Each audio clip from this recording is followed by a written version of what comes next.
All right, finally, the second half, quote unquote, is here for the Padres in Cleveland, coming up in about 40 minutes or so. And Kevin Acee is with us once again, Jon Jim. San Diego Sports 760. Kevin, I hope it was a good, quote unquote, break for you. I know you reported on Fernando Tatis Jr. yesterday. For our listeners that may have missed it, what's the latest here on Tatis? Is there any sort of timeline for Tatis here in the second half or not? Thanks for hopping on. Mid to late August. I mean, he's going to need a couple more. He's going to need another MRI at least, which would be in a couple weeks. The stress reaction is still there. There's sufficient. There's swelling's down, fluid's gone, and so there's sufficient progress that he can do some more stuff now. But he's still a couple weeks away from at least a couple weeks away from real baseball activity, and certainly facing pitchers. And then you need, at least a week of ramp up, maybe more. Do like Xander Bogaerts did, was the comparison that Mike Schilt made today. And so you're talking about a week to 10 days between, getting some real BP and then going on a rehab, probably, doing something like Xander did where gets like 30 at-bats in one day against pitchers, minor league pitchers, and, then return. So we're looking at 3 to 4 weeks. And what's the latest with Joe Musgrove? Joe threw a bullpen yesterday, went well. He even spun a couple pitches, so it was all fastballs in terms of a real bullpen. This is his first real bullpen, like going after it. Now, he said it wasn't game-like activity, but very close to it, or game-like intensity, but it was very close to it. So it was his first real bullpen, another one tomorrow or Sunday, then a couple more on this trip, and he could be facing hitters. And that would be like an inning, quote unquote, like in what they would call a sim game. He'd face 3 or 4 batters throw 20 pitches, probably back at Petco as early as that, maybe during that Dodgers series. What is that, the 30th and 31st of July?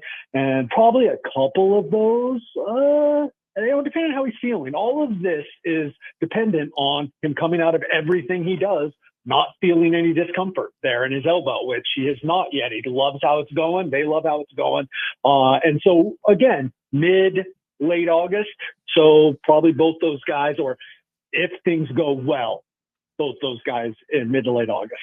And you, Darvish, I know that obviously it's a personal matter. Would they be, quote unquote, counting on him at all in the second half? Or would it be kind of a, I don't know, just you get him back and it's a win, but they're not counting on that? Well, they hope to have some clarity here in the next week or so about whether he plans to come back or not. It's up to you, Darvish. Yep. And, they'd like to know whether they have a guy who they would expect to be a workhorse for them and be at the top or near the top of their rotation. And as it relates to what do they need to do for their starting rotation in terms of the trade deadline, then what else they could do there, or whatever they could do there, and then what else they might have to do in terms of, is Johnny Brito coming up? What's the story? Right now, they don't necessarily need a 5th starter until, I think it's the 27th, the Saturday in Baltimore, so 8 days from now. But they're going to need a 5th guy there.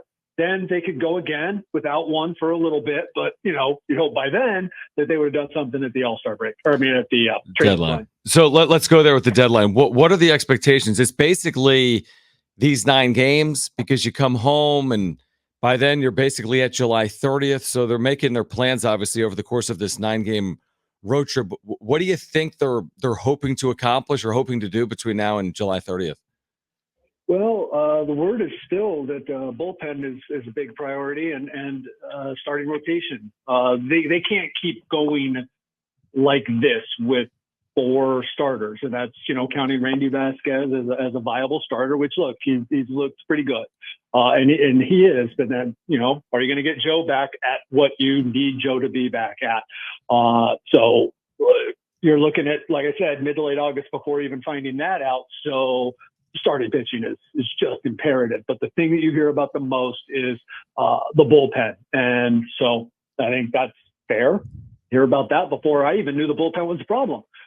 So they, these guys know more than the rest of us, or envision things happening, and they knew that they were going to need to fix their bullpen, or I shouldn't say fix. There's some really good guys down there, but fill some holes there. Here's the problem.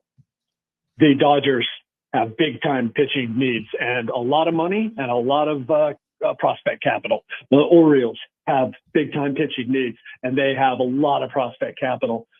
There's 16, 17 other teams out there that are going to be looking for starting pitching. This is going to be a real competitive market, is what everyone is saying and has been saying. We've been talking about like the injuries to this team, and they're sizable injuries when you go into the season with your two top starters not pitching for a majority of the season, and Fernando Tatis Jr. is going to be out for a while. That's not like an excuse, though, right? I mean, doesn't it feel like they still have enough internally? Do they feel like they still have enough to at least compete here and maybe make some moves around the edges? Yes, but I don't think that like a starting pitcher is a move around the edges. I mean, you know, and some of that maybe is dependent on how confident they are about Joe, what they know about you, Darvish. But like I said, like this has the makings of 2021 if they don't do some things with the starting rotation, as in add some capable arms. Because I just don't see how you get through. You can't be throwing Adam Mazur at this point in his career. You cannot be throwing him out there and expecting that you're going to win games. I am with you on, look, I think we'll look back. Let's say that whatever, if they make moves or not, and it doesn't work out because maybe their pitching falls apart or Potty doesn't come back or whatever, we're going to look back and go, you know what? When they were healthy, they should have done better. Because I think we all believe that, you know, look, Manny was playing hurt. Obviously, Toddy was playing hurt, but he was doing pretty well. I do agree with your premise that, like, it's not an excuse. It could be an excuse of why, like, September doesn't go well, right, if they don't address those areas. Kevin Acee is our Padres insider. Again, Guardians, Padres to kick off the quote-unquote second half. What about inning limits? How is that going to impact this rotation? A guy like Michael King, I know you had a lengthy piece on him to start the year. Hey, I want to throw 180 plus innings, and he's kind of been on that pace, if not surpassing it. Matt Waldron is going to be blowing past all types of career inning highs as well. What are the plans for King and Waldron in the second half? You know, they do not seem, now look, part of the reason that was at the start before last that Waldron came out, I think this last one he went 7. Yep. Actually, wasn't it like 7, but he was only at 83 pitches? Something like that. Yeah. There have been, my point being that they have tried to some extent, curb Waldron's use, but obviously not a lot. Just, hey, you know what? Let's not push it right here, that kind of thing. And sort of the same thing with King, though they did give him a little extra time. They set up the rotation so that he would have extra time between his last start and the one that he's going to be making on Sunday here. You know what? Like, the guy's throwing harder than ever. I don't know that they have upped their expectation of 150 or so innings, which probably gives him 6-7 starts based on how much he's been, how long he's been going in games. So that's almost, you have to consider that a pretty successful season, but then, you got to fill those, innings at the back end. And look, that's just me talking. Like, Michael King thinks he can throw 180 innings, which gets him to the end of the season and into the playoffs probably. So, and right now, none of the metrics are showing that this guy needs any sort of break. And I think the Padres have the firsthand knowledge of what a guy can be capable of, because Seth Lugo last year had 80 innings the year before and made it to 146. Michael King had 104 and was trying to go up to 150 plus. Everything looks like a go for now, but yes, that is something obviously that you've got to keep an eye on. Read your piece today about Mike Shildt and all the quotes from players. And, I think the consensus here is that all these players love Mike Shildt. They love to play for him. They love his positivity and, all of that here. But from an organization standpoint, Kevin, positivity and the players loving your manager is great. What's the view here if this team does not make the postseason? Is Mike Shildt a guy that they view as like a long-term manager here? Well, a lot is up in the air because you've got to, ask questions about AJ Preller, right? Yeah. Who's the guy who made the decision to hire him. I do know that, everybody likes Mike Shildt and believes that he has begun to institute some things that that they believe in terms of the way that a team should be run. But if there's going to be a new president of baseball operations, then everything's out the window. All right. But the belief is that Mike does have the clubhouse. And I'm glad you asked about it because, like, look, people, it's virtually impossible to get anyone to say anything other than positive things about their current manager. Okay.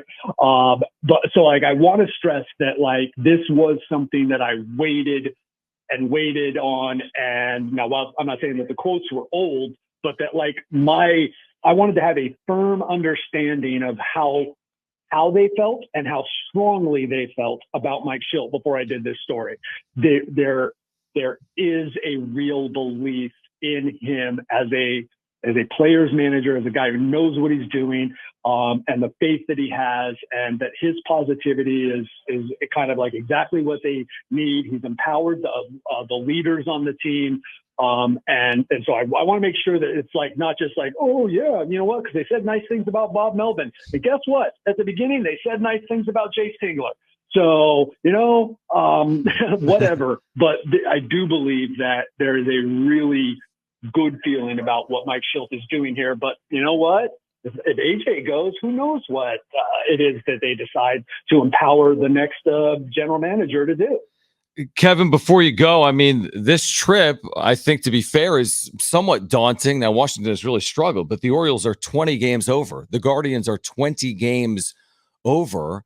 How much of their decisions at the deadline have to do with this trip, or are their minds made up that regardless of this trip, they need to get into the postseason, and that's their plan?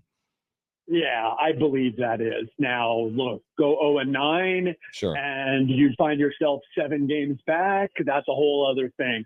I think this team has shown that injuries are an excuse. Let's just say that it's been a pretty remarkable job in some games where you look at those lineups before the game and you go, so they believe that if they can get those guys back, that if Xander's going to be closer to what he's been in the last 9 games, if you go back to the 7 before he was on the IL, batting like 360. Manny's going to be the guy who over the last 22 games has a 920 OPS or something.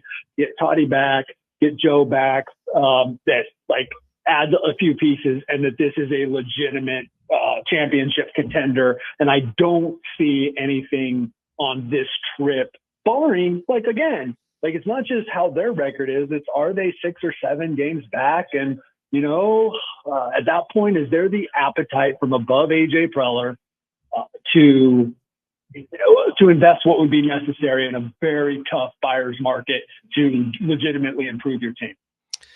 Never dull. Deadline's coming. We'll catch up again next week as we get closer. The team will be in Baltimore next weekend. And Kevin, we appreciate it. Have a good weekend. We'll do it again next week. Right on. Talk to you later.